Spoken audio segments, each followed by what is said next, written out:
Hey everybody, and here we are back again for another Trey's Chow Live on the Country Network, and we're proud to be here. And this morning I have Chef Gregory Wallace. Gregory. Good morning, sir. Thanks for coming in, buddy. Pleasure to see you, as always. Hey, yeah, been seeing a lot lately. Yeah, it's never enough though. Never. That's right. That's right. We're going to do hot topics right now, and then we're going to get back with Gregory here and talk to him about everything he's doing, what's going on over there at the Omni in Dallas. How many restaurants? 7 points of restaurants over there? It depends on how you count it. 7 to 9, somewhere in there. 7 to 9. It's a lot. It's a lot. Yeah. I'm anxious to tell everybody about this because people don't understand how big that property is and what it entails. So yeah. I love it. Okay, so again, I told y'all on the last show that Terry Black's opened up in Deep Ellum, and we went over there last Saturday and had a great time before we left for Vegas. Did not invite Greg, by the way. Huh? And did not invite Greg, by the way. Yeah. It was very, very, very good. But it's good. It's open, big space. They spent a lot of money. They also got a patio. They got a full bar, which I didn't know they were going to have a full bar. It's fantastic. The Dock Coastal Seafood Restaurant is opening up in Dallas the day after Christmas. Look it up. He's been on the show. It's the Dock Coastal Seafood. They have an Instagram, Facebook. Y'all have got to make that. His menu is absolutely wonderful. I love his lobster grinder. It is an absolutely wonderful sandwich. All his sandwiches are made on fresh rolls that they make fresh every day. It's just a fantastic restaurant. I'm happy they're opening up in Dallas. They're in Fort Worth at the Food Hall. If you've not been over to the Food Hall, you need to go check that out. We also have a new culinary school. It's not new. They're moving, and you know about this, I guess. I sure do. Yeah. Good school. El Centro, and they are moving to the old Cordon Bleu building. Cordon Bleu. Yeah, correct. They're moving to the old Cordon Bleu building in Dallas, and it's going to. They said it's going to give them a massive amount more space, and they're really excited about it. And I'm happy for them. Do y'all use them at that? We sure do. Steve, who runs the school, is good friends with us, and he helps us out quite a bit. Sends a lot of great people our way, so we're happy to support them. Did it hurt a lot when Cordon Bleu shut out? See, I wasn't here in Dallas when that happened. Okay. I was elsewhere. I'm still a newcomer to this whole Texas thing. I love it. You're doing good. You got boots on. I got boots, yeah. I'm kind of mad I didn't wear my nice pair like you today. I was thinking about you this morning, too. Oh, yeah. I should have. I'm kicking myself. So, in other food news and restaurant news, they've got the breads are coming back. The Middle East and the Far East breads are seeing a big boost in restaurants nationwide. Middle Eastern and Eastern flavors, and it's a trend that's they said has really gotten huge, and I'm excited 'cause I'm a bread guy. Oh, how can you not be? Oh man, yeah. Try to stay away from the flour, but it always brings me back. It's like the mob; it keeps bringing me back. I hadn't eaten bread in a couple of weeks, and that first bite when you go back is like Jan and I were in Vegas and we went to I go to restaurants off the strips. That's right. And went to Batista's and. This place, Batista's, was absolutely phenomenal. It's been there 49 years. They had pictures of mobsters on the wall. I know the place. Been there 50 years this year. Yeah. And one price, you get free red wine, free white wine, free bread. Let's go. In your dish, as much as you get into your dish. I mean, it was phenomenal. So what are we doing this afternoon? Let's go. Man, they brought me a basket of garlic bread, fresh garlic bread. Yeah. I went through not one, not two, not three, 4 baskets of garlic bread before my meal came. So after you skip the bread for a couple of weeks, that first bite, it's just like an animal. Yeah, I know. I try to avoid it, but man, it's tough. So I guess it's pita is the number one thing that's coming back, and laffa. I don't know what is laffa. It's an Eastern bread. I don't really know what it is, but I'm sure I've eaten it. But it's making a big comeback. I'm sure it's delicious. I'm sure it is. And we've got the 20 best bourbons of the 21st century out. And I am trying some today. Yeah. Show? Not right now. After the show. Yeah, after the show. Yeah. All right. And this is sponsored by FlexJet. Boy, I tell you, FlexJet. So the best bourbons of the 21st century. We've got Four Roses. We've got a barrel bourbon. We've got Angel's Envy cask. Angel's Envy bourbon in the cask. We've got Russell's Reserve, 1998. Russell's Reserve Bourbon. We got High West American Prairie Bourbon, which I've never heard of. I never heard of. Me either. There's so many of them now. Knob Creek. I like Knob Creek. Knob Creek Bourbon. But I thought this was cool. Mic Drop Bourbon. Mike Drop Bourbon. Mike, and I got a picture Oh, of yeah, Mike. yeah, okay. Yeah, I might do that later in the show. Yeah. If you give me some of that bourbon. Yeah. John Fitzgerald Bourbon. Woodford Reserve, I like Woodford. Woodford's. I have a good friend of mine who's a good pilot. stuff. He loves that Woodford. He turned me on to Woodford, Yeah, it's good stuff. Maker's 46. Maker's 46. Not bad. White Family Estate Bottle Bourbon. White Family Estate Bottle Bourbon. And if I'm running through this too fast, you can go to Drink with Trey on Facebook or drinkwithtrey.com, and it's I've got it on there. A couple more. We've got the Burning Chair Bourbon. Bourbon Chair Bourbon. That's kind of a weird name, but it's got a picture of Burning Chair on it. Mitcher's 20-year-old Kentucky Straight Bourbon. Widow Jane. Widow Jane. I don't know about that. That's a scary title. That's a scary title, Widow Yeah, Jane. I wonder how that one came about. I don't know. I'd like to be sitting there. I'd like to fill out that corner. Kentucky Owl Bourbon. Because most names of something derived from something that happened. Yeah. So the widow, I don't know where that. Probably should stay away from that. This is a really good one. Old Rip Van Winkle 25-year bourbon. 25-year-old Rip Van Winkle bourbon. Man, that'd be. I bet that's good. Yeah. I bet it's not $1 a shot. I bet you it's not. Only guys like you can afford that stuff. Yeah, right. Yep. So that's our best bourbons for the show for this week on Trey's Shutdown Live and everything else. Be sure y'all check out the Dock Coastal next week. Open up in Dallas over there. And now we're going to get to Gregory. So Gregory Wallace. Oh no. I'm sorry. Apologies out there first. Yeah. I didn't mean to. So Gregory, you are at Omni Dallas, which is actually restaurants on Lamar. Restaurants on Lamar, and then we also have a few inside the building too. That kind of throws people off, but we're kind of a 2-building property. You are, and what I love that property because of all the restaurants you have, and it's not just the restaurants; it's the various concepts, and they're all chef driven. They're not a commissary type restaurant. Each one is prepared fresh. Everything's prepared in house in each restaurant. How do you manage all that? I run around a lot. I put a lot of steps in. Yeah, we have from German to sushi to Italian to Texas to sports bars. I mean, if you can't find something to eat in our place, and I don't know, we kind of threw the kitchen sink at you. Yeah, you did. You've got great concepts. You've got Texas Spice, which I love. You know how much I love Texas Spice. Yes, you do. Fresh. We love everything seeing you is there too. Yeah, everything is fresh driven. All the stuff that was built, the restaurants built out with is recycled stuff. Yeah, including the bricks, it's 100% the wood. Texas. That's what I love about Texas. it. Yep. The menu, and then we've got what's the German the German Beer garden. the beer garden, and they got some great pretzels there. Yeah, they sure do. Yeah. Other food, you got burgers there. We do have a burger. It's sort of a German style burger. Yeah. So, and we have a couple of classics, and we have a kind of a little blend of some American and German items together. So, And lots of beer. and lots of beer. And you got games you can play. We do have games you can play, the ring toss and the shuffleboard, and not that I've ever played while I was working, but Yeah. But yeah, we have a little bit. And to answer your question a little bit more, how do you do that besides running around? And I have a lot of great people. There's so many good, talented people that work in the Omni Dallas that it makes it easier.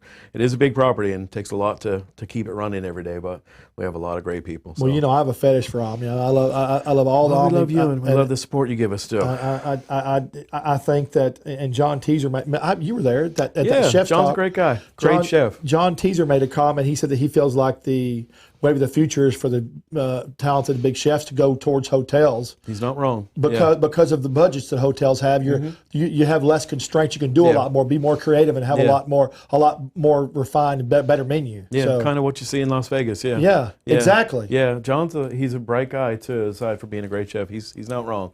Yeah, he knows what he's talking about. So next to the German, the beer garden, we have Colvines, the pizza place, which I love. I love the lasagna there.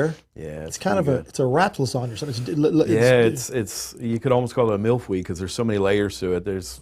I don't even know if I've ever counted, but they do a lot. There's a bunch. It's delicious, man. It's a lot, yeah. It's deliciousness. It sure is, yeah. I try to stay away from that too. I'm not getting any younger, but it's pretty tempting. And then right next door to that is one of my favorites. Black Ship Little Katana, which best sushi in Dallas. Yeah, best sushi in Dallas, and they've got that Wagyu beef on a rock you can get. The hot stone bowl. The hot stone. They bring that thing out, and you put that thin Wagyu on that stone. It cooks it right there, and it just it permeates up in the air. The aroma. Oh my gosh! That's when my girlfriend comes in. She wants to eat there. That's her spot. So they do it right there. Yeah, the first time I had it, I was like, I ordered another one. It was phenomenal. It was really good. I really I've liked been it. known to order a second one too. So Yeah, there's nothing wrong with that. they put enough on there. It's just I'm a pig. I'm a beef pig. Does that make me a pig? Yeah, I guess so. Yeah. God, yeah, we got right to the root of it. Yeah. God, so quickly. Oh, man. damn And the it. sushi's good. Yeah, sushi's great. We have some talented guys there. You have a bunch of sushi guys rolling sushi. 4 or 5 guys back there rolling sushi, yeah, right? for sure. Yeah, they're Yeah. the real thing too. Yeah, they are a self-contained unit. They know what they're doing, and we just have to say good morning to them, and that's about it. Yeah, They just run with it. I saw the head sushi guy light into one of the. There was not very many people there, and he was kind of he wasn't yelling at him. He was just. I could tell he was getting into it a Probably little barking bit. at him, yeah. yeah. It's a good thing they're speaking Korean, so no one else knows what's, They might be talking about the game for all we know, but, Yeah, but but they look so serious. yeah, they don't joke around much. You know, Yeah, they got those knives and they're rolling sushi. You don't know what yeah, to do. they're nice to me at least, so I'm good with that. And then right next to Black Chipolocatano, my Spanish Dallas restaurant. Classic, yep. Boy, Cafe Herrera. Cafe Herrera, and then across the street from they have a huge patio at Cafe Herrera. They sure do, yeah. And they've been in Dallas for years with a wonderful family, great people, so humble and so just awesome just to Everything be part I of. eat there's always delicious. They do. They've been doing it for some years. They're on autopilot. They just do a great job. I mean, that's a good answer too. They know what they're doing. So Yeah. I come in and say hi to them, and that's pretty much all I need to do. They used to have a good brunch there. Now I know y'all stopped Yeah. the brunch, but Yeah. I had that brunch at Margarita Bar with all that different. They had like Michelada, 4 yeah. or 5 different kinds of bacon, Oh yeah. and all you could eat bacon. They shouldn't have done that to me. I ate so much bacon, I almost got sick one day. Is there such a thing? Yeah, I don't know. Yeah. I haven't found that feeling yet. It keeps It was going millionaire down. bacon, I think, is what I was eating. Yeah, the candy stuff. Yeah. Yeah, that you'll use that at Texas Spice. Yeah. That's a classic around the hotel now. And then across from Cafe Herrera, we got the big sports bar. OB, the owner's box. Yeah, and Yep. it is huge. It is best sports bar in Dallas, in my humble opinion. Oh, They well, have I've been to a 72 lot- TVs. I think it's 72. 72, yeah, it's huge. There's more TVs than that I can look at. Yeah, But it's not just the TVs. You have a huge patio. You've got a huge indoor area. You can play pool, still watch the game. You've got private booths, little cabanas. It's an amazing sports bar. It's a very comfortable spot. It's very cool, trendy, chic, and it's got awesome food. Some of the best wings I've run across, and that has everything to do with my predecessor, who's my boss now. He came up with some of those recipes, and they're just bad news. So your good. boss is he was there before. Yeah, Jason is my boss. He used to be Okay. the chef. Yeah. We actually worked side by side in different hotels in Vegas. And then, funny, a few years later, here we are in Dallas working together. Just wonderful. That's guy. the way the food business is, though. It sure if you is, have yeah. somebody good you work with and you trust them, Yep. why don't you want them beside you? Yeah. You kind of come around full circle and you see people that you knew a few years ago. Eventually, it's a fun We're little going to talk world. about Vegas in a minute. I didn't know that's where you were. I didn't get that far yeah, with it's you. been We've 10 talked years a out whole there. lot, but it's been. I know, but we're always goofing around too, so I forget about half the stuff we say. So you leave the sports bar, you go to Bob's. You don't really manage Bob's. They Yeah, Bob's is self-contained. They're on their manage own, themselves. and they do a great job as well. They do a great job. Best steaks in Dallas too. Very good. For sure. Bob's Chop House, and then Texas Spice, Yeah, we bring it back to Texas. and then room service. Room service, banquets, the pool, and then we have Morsels, our little cafe, and Pegasus Bar. We do a little bit of food there as well. So that's where I say there's a lot of different sort of angles. So, and yes, how do you count? It depends on how I you like look at it. Pegasus Bar. It's a great little spot. It's yeah, a and it's great, got especially when y'all have the live music going on. and you got downtown Dallas, a beautiful backdrop right there. It's is. gorgeous, yeah.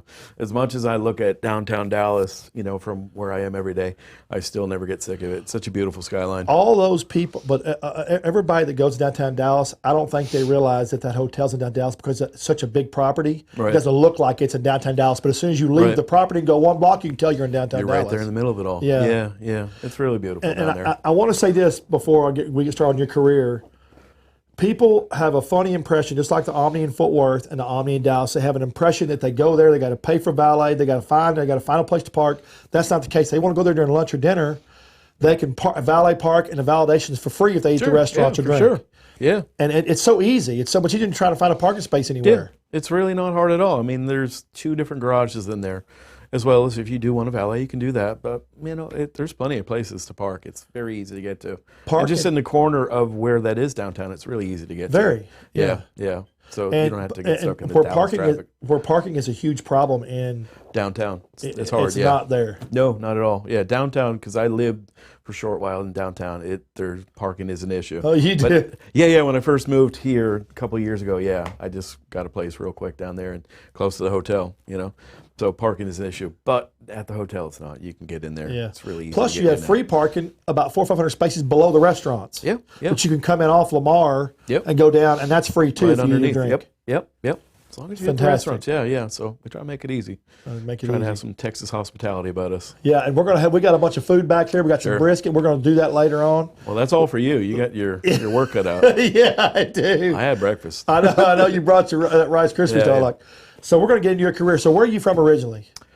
Massachusetts, I guess, I've been around everywhere, so that's why I kind of stumble around with that answer. But I grew up in Massachusetts. Was your father a chef, or what was No, I don't have that story like most people do. I just started working in a restaurant at, say, 13 years old because this independent streak in me, wanted my own money and wanted to buy, something on my own, something expensive. And next thing you know, 30-something year, or let's just say a few years later, I'm still doing it. Yeah. So, well, you know what? Back in your day, you could do that. Nowadays, you can't get away with that unless you're out in the country somewhere. I mean, might labor not have been laws and truthful stuff. on my application. I might have just kind of said I was 24 or something. You can't get away with that stuff now. It's amazing. It's a You different all the world. documentation you have to have is absolutely insane. Yeah, now. It's imagine a crazy. world without cell phones. Oh boy. Yeah, I think we had to turn the knob on the TV back then. Yeah, I think we had to get up and actually change it. Yeah, So what was your first job in the restaurant business? washing dishes, just like probably most of the people who are a chef nowadays.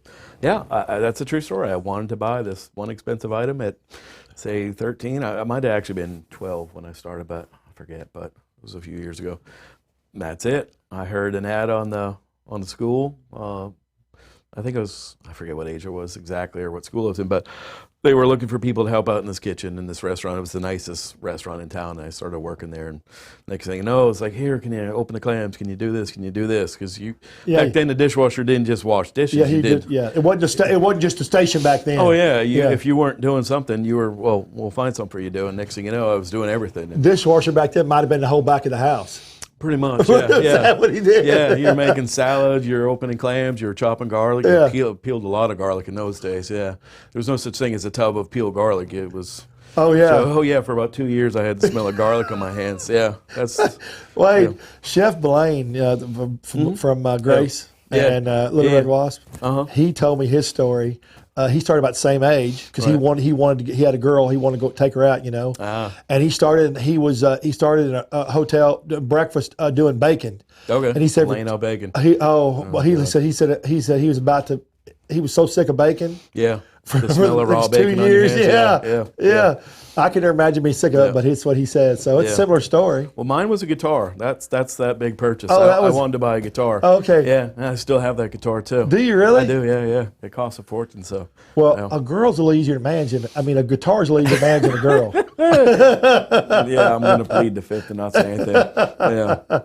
So you did that. Who taught you how to open up clams? Did you just learn right away? For real? No, they handed you a knife and just kind of showed you once or twice real quick, and if you couldn't get it, they just kind of left you there and figure it out. You had common sense. Yeah, or you cut yourself No, pretty good. I was just yeah. thinking, so you stabbed yourself. Yeah. Yeah, that. No, I don't think I did it, but I saw many people go down in flames, kind of putting Yeah. that into the side of their hand. Yeah, That's crazy. yeah. That's the way to learn experience, though. Yeah, because when they gave you a whole bag of them and say you're open all these, if you're not any good at it, you have to get good real quick. Yeah. Because once you got done, you could be gone. Yeah, So pretty much, yeah. what'd you do? Where'd you go from there? What'd you do from there? Well, that was, I did that all through high school. So You worked there a while then. oh yeah, I was there for like 4 years. All the way through high school. Like I said, when other people were out, doing high school stuff on Friday nights and stuff, I was working saute because I think it took me about a year or so to kind of move from being the prep cook dishwasher guy to actually cooking on the line because it just, that looks like fun. For people who don't know what saute is, tell them quick what saute is. It's just cooking with the pan on the stove, Yeah. Saute, I think, means to jump in Right. French. But it just cooking everything in a pan. So, I was learning how to make veal, Marcella, and all that kind of classic Italian dishes back then. And So how many stations are there how many like in Texas Spice? How many are there? 3, 4, 5 stations in the back in the kitchen where you have guys Yeah, working? a little bit more. There's probably upwards of 5, because that's a big kitchen. Yeah. Plus, they also do room service from that part of the. That's where the room hotel. subs is out of. Yeah, Okay. so those guys had to have their act together because they're cooking, for Texas Spice, doing all that food, and then they might have to make a burger or chicken club or something in the middle of In the middle of dinner rush or whatever. Yeah, yeah. So they have kind of two trains of thought kind of going through their head. Yeah. So- you got to so- be good to be in there. So No on question. the expo is the room service ticket machine the same as the Texas Spice ticket machine? Yeah, but nowadays we just got these not that long ago video monitors. So everything there's no more paper, thank God. I'm trying to say. So you just look up and do There's a monitor just like you see in some of the fast food places. Yeah. We caught up to that technology. So yeah, it's all on one screen, but you can tell just by the way it's, worded or Is whatever. it flipped? Is there one for the coordinator out front and then one for the back? Yeah, there's Or one is it- on can they- each. There's one on each station. In the kitchen. For your saute, your fry, your grill, your garde, your pastry. So they all have one, and then you have the quarterback, out front, who's kind of okay. This is next, and get this next. He's got one as well. So When I was in the restaurant, pretty they call, high tech. when I was in the restaurant, they called the coordinator. You call him a quarterback. I guess he kind of is a quarterback. Well, yeah, most people call him the expediter, but Yeah. for everyone else in the world, I think they understand quarterback because that's the guy who's got to be able to see the whole field in front of him and kind of keep his wits about him. Hopefully, Tom Brady sort of. So, didn't boy, mean to say that. so how many tickets come up like when y'all are really busy in there? Oh God. What is it? Yeah. I guess I can't say tickets. I have to say screen counts. Well, it's still tickets. I'll probably Yeah. never lose that phrase. Yeah. How many? God. In Texas Spice, sometimes Texas Spice and Owner's Box between the two of them. Sometimes they might have 60 tickets at once. I've been in there when you can't walk in there. So I can't even imagine. Yeah. Because we're so close to the convention center that when Yeah. they break, sometimes the conventions and they need to eat quickly, they come to the hotel, and so every restaurant will get seated at once. And Hammered, yeah, literally hammered. yeah, for real. and not hammered in the fun way. Yeah, Yeah. This is not the best whiskeys in town. This is just a lot of people trying to eat at once. So Yeah, it's fun. exactly. But we're pretty good at it. We're used to it. So we've been doing it for a while. So when you left high school, where did you develop your passion for being a chef? I guess did you develop your passion there? Did it start to take hold there? Yeah, in that Okay. restaurant, because like I said, I spent the first year or so doing the sort of learning stuff, and then all through high school I was cooking on the line. I mean, literally 40, 50 hours a week. I think in my last year of high school I had a work release thing where I left school and just went to work They had early. that. They had that when I was in high school too. I don't know if they had, they had it when I was in high I school don't know if they too. still have that, but I was leaving pretty much by 12 or 12:30 and just going to work. So I just, at that point in your life, well, where do you go? Do you go to college? Nothing kind of sounded like, well, maybe I should go learn how to be an accountant or something like that. I had been working for 4 years already and said, well, I could make a career of this, couldn't I? I think I can, and I kind of like it. It seems to suit me because I really enjoyed that Friday and Saturday nights. Like the Tuesday nights kind of bored me where I was Right. cooking a little bit. The Friday nights and Saturday where we were busy and we were just cranking food out, and that it was almost like being in the locker room, with the team. There was that sort of spirit back there where it's us against the world, and so I liked that, and I just decided, well, The camaraderie, I guess you might say. yeah, the rush of it, making food, doing a great job, just the whole atmosphere. I liked it. So I just decided, well, maybe if I pursue this and learn actually, at a higher level, how to cook and cook more and better and fancier and everything else, maybe I could actually pursue this as a career. And I guess it worked out. Well, I went to guess the it CIA did. after, I guess it did. after high school. I went straight to the CIA. I think I graduated just because That's why I was going to ask you where you went. Yeah. But I want to tell you, I want to touch on something. You said you didn't like the slow times, and I was the same way because when I was in our restaurants, slow time, it just seemed like the clock didn't move. It's like if there was no business and you had to find things to clean or prep, it's like the clock was like doing this. But if it's a rush, it's just bam, it's time to start closing, do pre-close and go home. Yeah.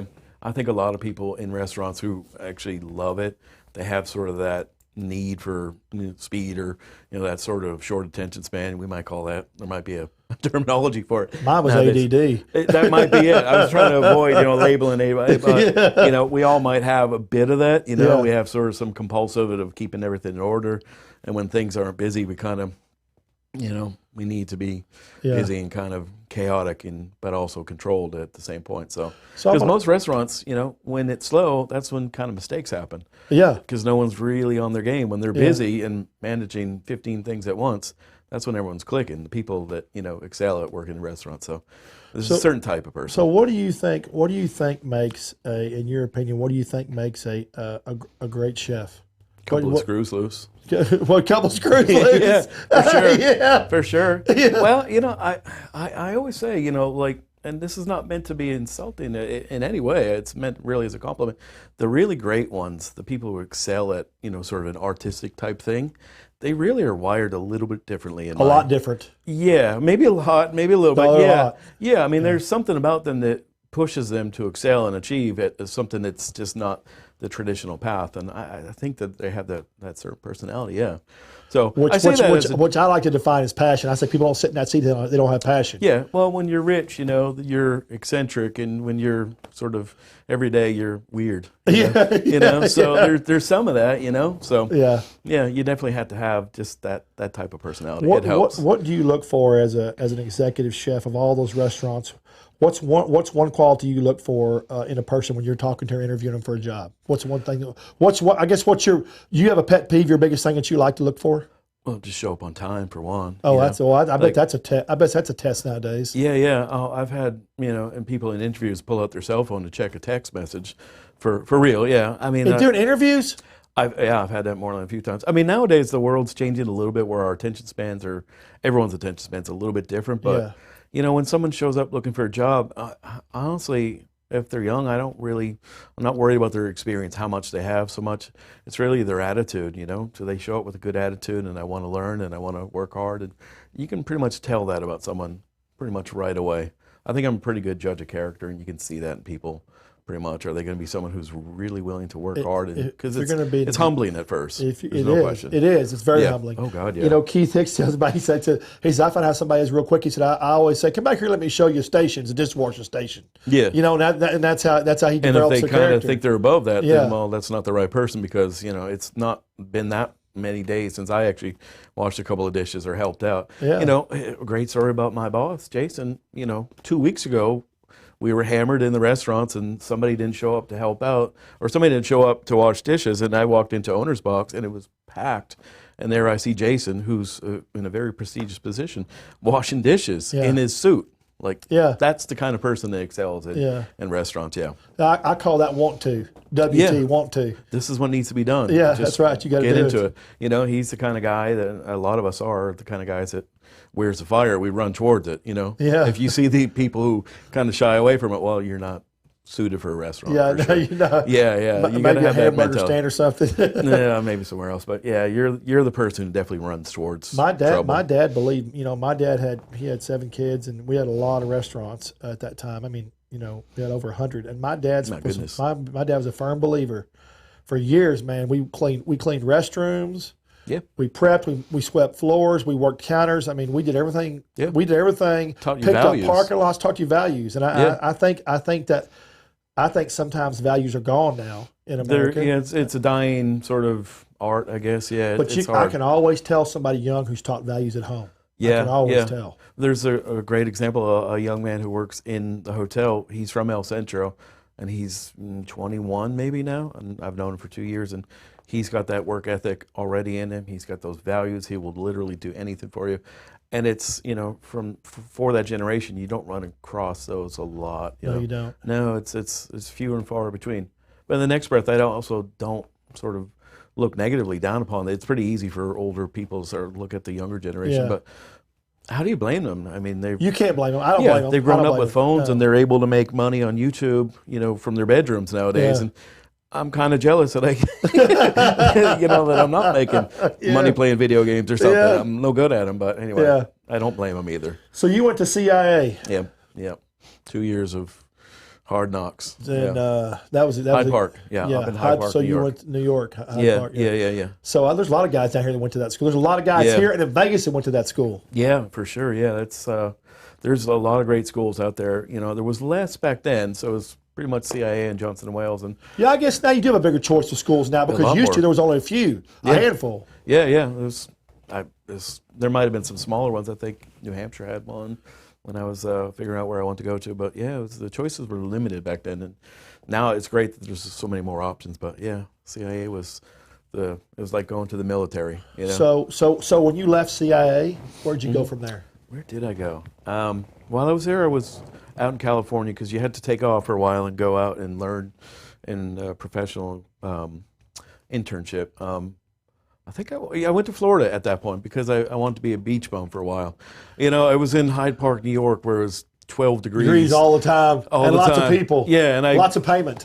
Yeah, and lots of that. And so I think in my 6 months while you go out and train, I went out to Newport Beach, California. Then I came back to finish the last year of school, and it was freezing for the next year. And yeah. I was like, so I went to Florida. I don't think I figured out how to get back to California, and went to Florida for a while. Just wanted to be a beach bum. And then you went to California? No, after Florida, I went back to Boston because I grew up in Massachusetts, so I never really had a chance to work in the city. So I spent some years in Boston. Yeah. I like the culinary experiences in Boston. They got a lot of good food in Boston. They do. It's a good city. They have a lot of food that doesn't. There's some restaurants that do it, but there's a lot of restaurants it doesn't translate down here. They don't have a lot of that down here. There's a lot of chef-driven restaurants up there for sure. Yeah. I read an interview with a great chef up there, and he was one of the groundbreakers back when I was up there. And you know, there was a lot of chef-driven restaurants, but now since he sort of had his time in the sun, his influence has spread all across the city, where now there's even more so. So it's a great city for restaurants. You don't see as many of the chains that you do in other cities. Yeah. It's all sort of chef-driven, so it's harder to pigeonhole. This is an Italian restaurant, this is a certain restaurant. Yeah. They all have these great chefs kind of doing what they do, and might not fit into one category necessarily. So that's kind of the environment that I really felt like I learned a lot. So when I stumble around, people always ask me, well, what do you specialize in? Well, I kind of like to do everything. I kind of mimicked it from where I learned. If you learn everything being a chef, that doesn't categorize you to one thing. Yeah. I mean, the common question is, well, what's your specialty? And it's kind of, well, if I had one thing that I made pretty good, I don't know how good I would be, right? I might want to have a couple things I'm okay at. So it's a tough question. So don't ask your chef that question. Yeah. That's kind of like asking a cattle rancher how many cows he has. You just don't ask that question. Yeah, he probably wants to strangle you if you ask him that one. Yeah, you just don't ask that question. Not that a chef would ever want to strangle anybody. So you made your way to Vegas. Yeah. After spending, 6 or 7 years in Boston, I got sick of the cold again and wanted to move out to Vegas. I think I visited one or two of my friends out there, and they were working in these great places. And just my first, because I didn't really know much about Vegas, just other than people gamble there and Sin City and out there. And what year was that? 99 or 2000. Oh boy, they've had a lot of changes since then. Yeah, I was there from 2000 or so to 2010. Well, I guess Wynn was making that transition then. They were starting to redo the resorts then, because that was. It was in the 80s. Yeah, that had already happened because Bellagio was already open when I first moved there. So it did sort of have this newness about it. Yeah. And it continues to reinvent itself. But what just really kind of opened my eyes to was just how many amazing chefs and restaurants were out there at that time. It was just that money. Yeah, that money. There's no question about that. Yeah, and more power to them. But just for a consumer, for someone who likes to go out to restaurants and learn and see, oh my God, it was like being in Manhattan, but it was all in sort of this one street where you could go and eat at this place and this place. It was insane. Yeah, spent a lot of money in restaurants out there. Oh, lots of money. Yeah, maybe but too lots much. of people used to, when we were kids, people go to Vegas and eat those buffets. All you can eat. Those don't exist. Yeah. No, they're gone. But people, always say, "What do you do when you go to Vegas?" I go to work. I work, man. I go see restaurant concepts because a lot of the new concepts things they're doing may not be here yet. So, and they'll do the newest thing out there because of all the money they have. Oh yeah. In their budgets for creating and doing crazy things. So we work. I go to restaurant after restaurant after restaurant. Small concept, and that's work. large. Yeah, that is work. I'm sure people go, "Oh, you're going out to a restaurant again," but that's work. They don't get you. No, actually. They don't. They go, you got the best job in the world. You don't understand. Well, you dude. might, but well, no. But it is work. There's no question about it. My girlfriend, my assistant, she's gotten so good at this now. She knows exactly where to hold the light, where to hold the camera, where to hold the light. You always look good no matter where you are. The light looks good on you. Yeah, she does a good job I've with seen her that. at work. Yeah. Lighting for food and photos is everything. Absolutely everything. Another thing that I've learned working with Jason, my boss, he's an exceptional, besides chef, he's an exceptionally great photographer.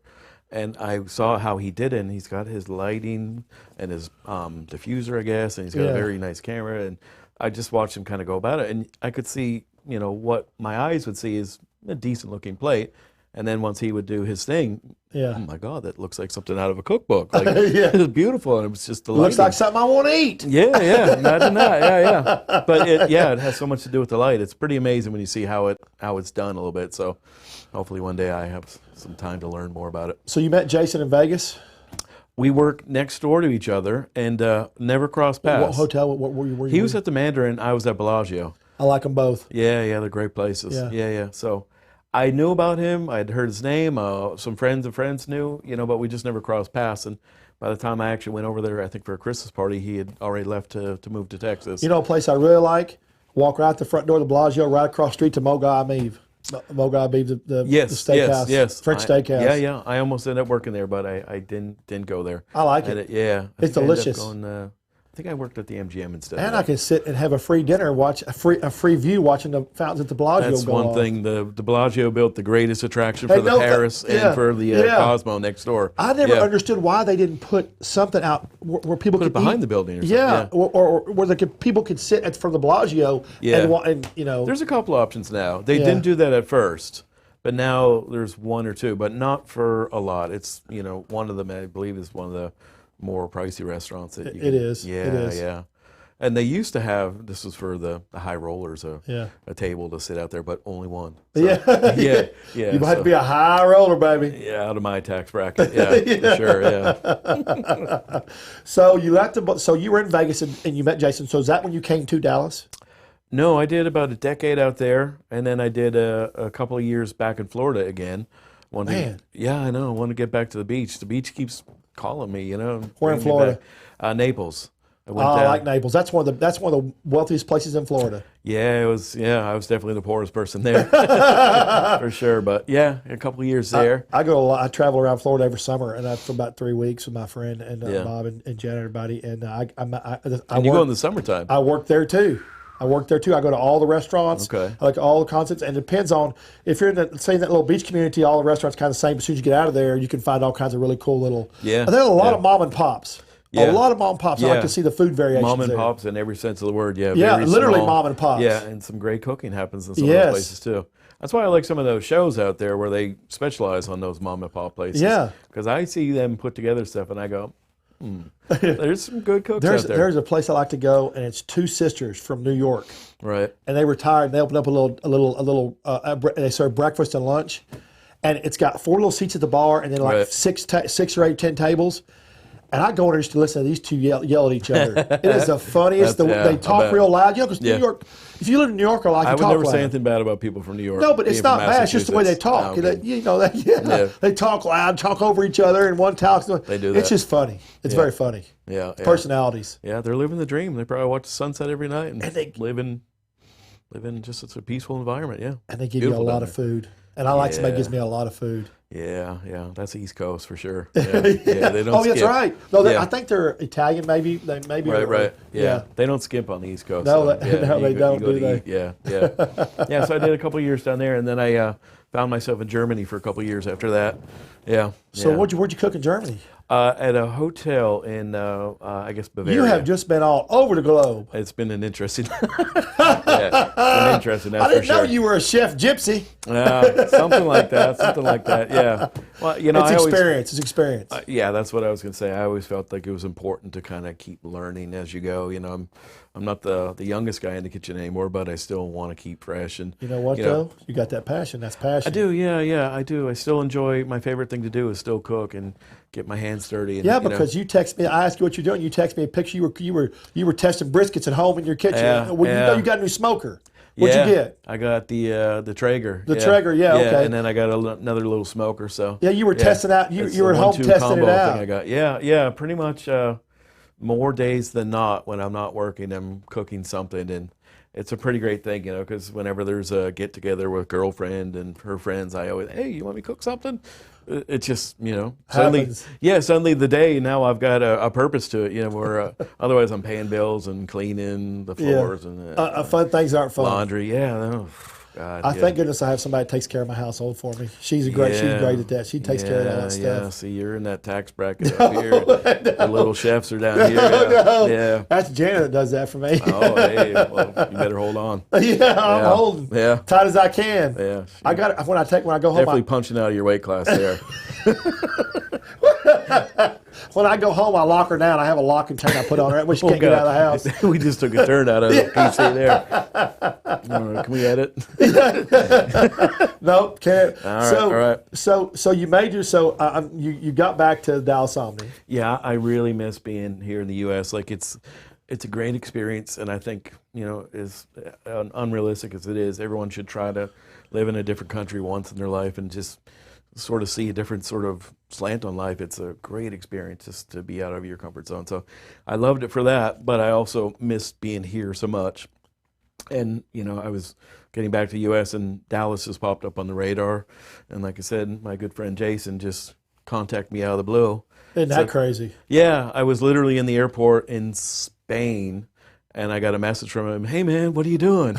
And just, well, I'm flying back to the U.S. literally as you're sending me this message, and about a week later I was in Dallas talking to them about possibly coming down. And I don't believe in coincidences. That was fate or something. It really was, because it's just so crazy the way I literally landed, and then making plans within a couple of days of flying to Dallas, and it was like I was still, when I started working in Dallas, I was still on European time, so I was exhausted in the middle of the day and up at 4 in the morning, because it was just, my body hadn't changed yet. I hadn't acclimated yet. Yeah, jet lag, Yeah, it was so quick that it all just happened to end up in Dallas. It was just crazy. Like I said, I was still just kind of a mess. And, well, still am. Yeah. He's going to set some food out here for us. Oh, I'll give all my guests socks, and I got you a pair of socks. God bless you. You're a good man, Trey. I love giving our guests socks. That is awesome. So he's going to set all this food down here that y'all prepared. Burger, hot dog, and French fries. Yeah. These are some good socks. I give everybody socks. And I don't have I see everybody with these cool socks on nowadays, and I don't have a cool pair like that. Look at this. Boy, look at this. They got the chili. We're going to put the chili up here. Yeah, let's We're going to talk about all this out of the way. I'm going to get my aluminum cup back here. All right, cool. I love the unicorn cup, by the way. Oh, yeah. It's my granddaughter's. Yeah. Oh, that's sweet. They say unicorns are magical, Granddad, so I'm going to be magical every time I come in here. I believe it. Well, what do we got? We got the unicorn playing for the Mavs now. Yeah, that's right. Yeah. Yeah. I try to be magical every day when I get up, I'm just trying to be good. I'm laying next to a beautiful woman every day, so it must be magical. You wake up every day and say thank you. That's right. Thank you for all these blessings. That's right. Yep. Me and Maverick, my German Shepherd, she does too. Maverick, that's a good name. And a good dog, too. So you got that career in Dallas, which is awesome, and now we're going to talk about some of the stuff. This is the French toast that I love, right? Yep, yeah. Let's tell her about this French toast. By the way, these are my studio plates, which are orange. And I love that. Beautiful plates, yeah, no question. So let's tell her about this French toast. Cornflake crusted French toast. Cornflake crusted. Yeah. I love this stuff. And that comes from, like I said, Jason was there before me, and he created some of these recipes. It's just absolutely fantastic. Yep. First time when you gave this to me? Yep. Yeah, it's not bad. We send that out for amenities a lot of times, too. Well, Are you really? Yeah, we do, for sure. That will always be on the menu in Texas Spice. It's just such a classic with everybody. People love that. Jason came up with this? Yeah. That's awesome. Yeah, so, I'm very blessed as well, because, like I said, I didn't walk into a hotel on my first day and you had to redo a whole menu. Yeah, you didn't need to fix everything. There was, a lot of things that had been there since he started that were just classics already. So I'm sure you've gone some places that have just been real shit shows. Of course, yeah. I've walked into, and I won't say which, but yeah, you walk in and just go, oh boy, what have I got myself into? And I've got a lot of work ahead of it. And a lot of times it takes you, upwards of a year to turn something around. I was just fixing to say it takes 6 months to a year to turn something around. 6 months to maybe build the team, right. Because sometimes, you start something new and some people are in and some people are out. So you need to find the team that wants to do it and present the vision and then do it. It's like being on a football team. You got to show them, here's the playbook, and we got to practice this. And it just doesn't happen in one day. It takes a long time. It does. And also, you have to create a menu. Where do you get your inspirations to create dishes from? How do you do that? Do you draw on past knowledge? Do you draw on what you see around you? Or is it artistic side? Yes to all of that. Yes to all of it. It's just anywhere and everywhere, and just a lot of times you're sitting there in the kitchen. I mean, some of the best things that I've made, I think, in my days have been kind of opening up the fridge and, well, what do we got? You know, there's not a plan. It just, all right, some of this, and the next thing you know, an idea starts forming and it just comes together. I mean, I do sort of have a couple of ideas in my head of, you know, I always try to think in threes, you know, when I'm doing something, you know, whether it be flavor or texture, you know, or spiciness or whatever, but there's always sort of that dynamic of what does each one of these things bring to the whole thing and how do they work together. So I'm pretty bad at explaining it, but it makes sense in my sort of chaotic mind. You would think this would be super sweet. It's not. No. It's just the flavor profile is really awesome. Yeah. The bread kind of evens it out a little bit. Yeah. And because nobody likes too sweet, or at least I don't. No, not for breakfast. Yeah, God. And it's crunchy. Each bite is crunchy too. Yeah. Oh goodness, I had this is welcome to Texas moment. I had some moonshine recently, and somebody managed to make apple pie moonshine. Well, it was wonderful, but it was so sweet that it just became almost hard to put back, you know. But I had to learn a little bit about Texas and drink it. So moonshine will really mess you up quick. Well, I was at home, so yeah, I was at home. Yeah. Somebody brought it as a gift. I said, well, okay, but it was just too sweet, though. Too sweet, yeah. But it was amazing how much it tastes like apple pie too. So yeah, that's good. But that flavor profile. What we have here. That is for your bowl of red. We, like I said, it's all about Texas, and I certainly love learning about Texas and all the things about this place. This is a pretty cool place for the people who are born and raised here. I don't know if they know how kind of cool it is to outsiders. This is delicious right here. Yeah.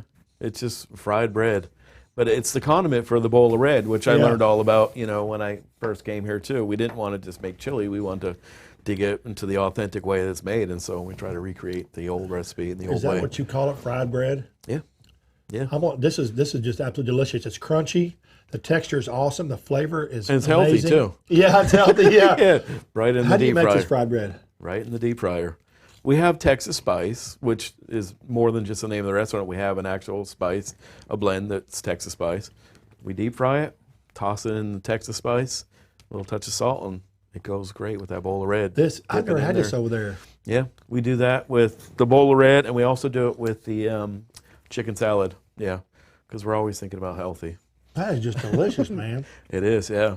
People once they taste that, they kind of have that moment. We had to plate this before the show, so it's not warm. It's just a little came right out of the oven. I don't care. It's good though. I can imagine what it'd be right out of the oven. I mean, it's delicious. Yeah, it sure is. Yeah, absolutely. When you delicious. have it just cooked, it's pretty awesome. Yeah. So this is the chili. Yep. And we're featuring. I'm featuring this chili on Fox. That is right. Yeah, I'm doing. Yes. Thank you for doing that too, by the way. I'm doing a best chili special for Fox. It's going to air in a couple of weeks. Best chili in North Texas. This is one of them that's going to be on there. We appreciate that. Yeah. Can't wait. Yeah, and I just like I said, I love learning about Texas and to learn that there's a difference between a bowl of red and chili. You know, that's pretty cool. So what's all in y'all's? It's very basic. You know, we do the chunks of beef, we do the ground chilies, a little bit of garlic, a little bit of onion, a little touch of tomato, but very little, and that's really about the extent of it. It's very much the traditional recipe. I love the chunks of beef. Yeah, they're tender. It's the way to do it. Yeah, I to be honest with you, until I moved here, I had never heard of a bowl of red, and that didn't mean anything to me. So once I learned this one, I was just, this is the right way to do it. No question about it. I'll never go back to the other kind of chili. I'll never probably put beans in chili again This either. Is just good. It's got a little heat to it. Yeah. Texture's great. A little heat. It's got a lot of flavor. Yeah, you Texans might know a little bit about chili. Yeah. Yeah, you guys might have something on that one. This has got a lot of flavor to it. This is very, very flavorful. You know, because I judge a lot of chili contests. Oh, sure. Well, hey, anytime you need a friend, let me know. Let me tell you something. There's a lot of chili contests where you get this big bowl of chili and there's no flavor. Yeah. I, mean, I don't know how you do that. I don't know how you put all the ingredients in and not get a flavor out of it. It's cook just it for that long, nothing. Yeah. Just cook it too long. Yeah. It is a tough life you live. Yeah, right. Sure it is. Chili competition. Sounds like a horrible day to me. Look at this brisket right here. Yeah. We have Bessie out back. We smoked these for about 20 hours or so in the back. Yeah, tell everybody. So this is another thing I think is really cool. Texas Spice over there has a garden out back. Yeah, we grow a lot of our own chilies, and we make hot sauces with our chilies. It's not big, so we can't do it for everything, but we do it for little accents here and there because we're in the middle of downtown, so we don't have the space to do a full garden, but we do some stuff. And we also have bees up on the roof, too, which a lot of people don't know about.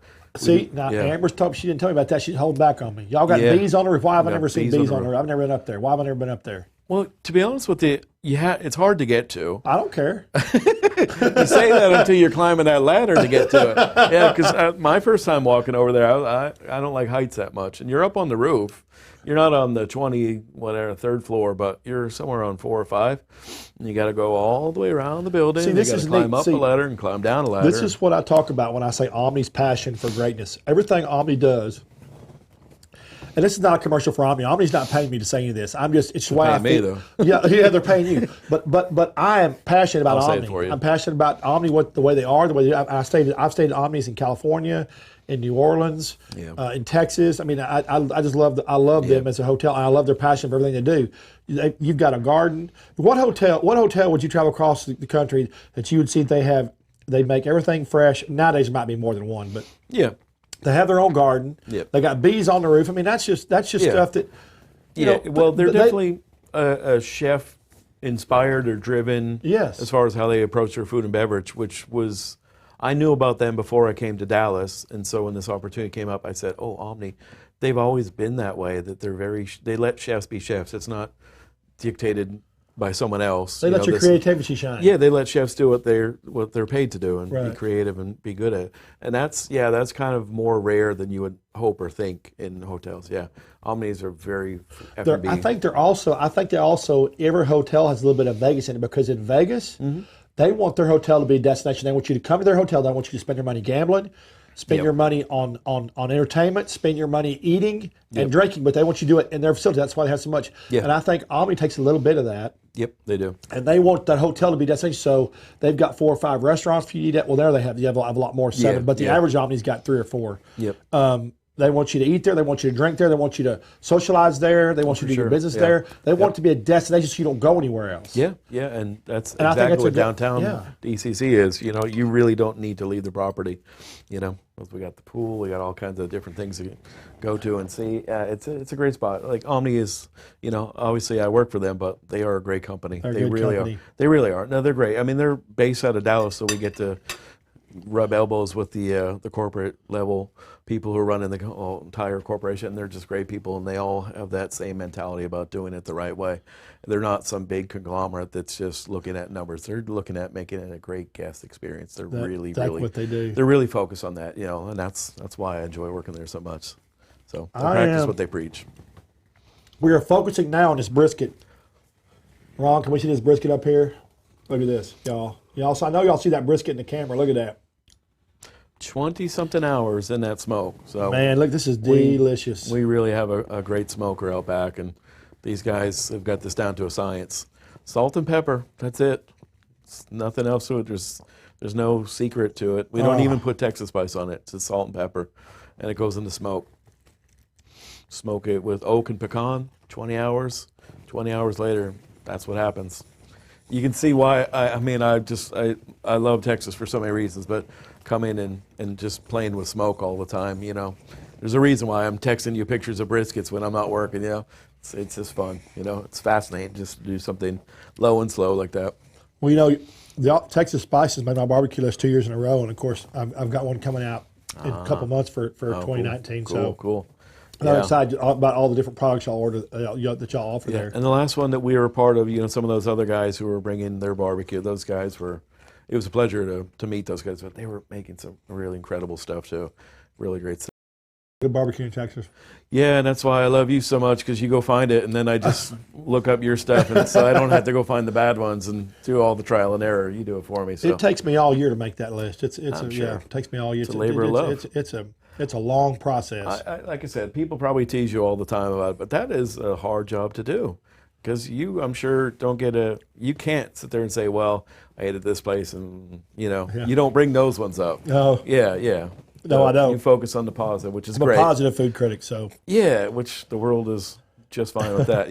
We have Yelp for all the negative ones. That's it. Yeah. But, Well, Gregory, I really appreciate you coming today, man. pleasure as always. People can always find you over at the Omni Dallas. Yes, please do. Come down and see us. Yeah. And you as well. Yeah, thank you very much. And everybody that's, if you want to find out about restaurants on Lamar, on my website, you can go to my website, treyschowdown.com. and you'll find a whole page dedicated to all their restaurant concepts, and they're all laid out there. Everything they offer, descriptions and you can get to their menus. One click on all the menus. Have you seen that page yet? Yeah. Yeah. It's cool. And up top, I have a lot of big full color pages up top on the page that screen that slide across. I call them sliders. It's a neat deal. Visit my website, treyschowdown.com. We've got 3 big things coming up. We've got our best chili on Fox, our best chicken dishes on ABC Daybreak, and then revealing our best barbecue in a few months for 2019 restaurants in North Texas. So please, y'all, visit our treyschowdown.com. If you're not on our social media, please hook our social media up. We're on all social media platforms. And we will be here again next week, same time, same bat channel, Country Network, and everywhere else. Thank y'all very much. Appreciate y'all for watching. See you.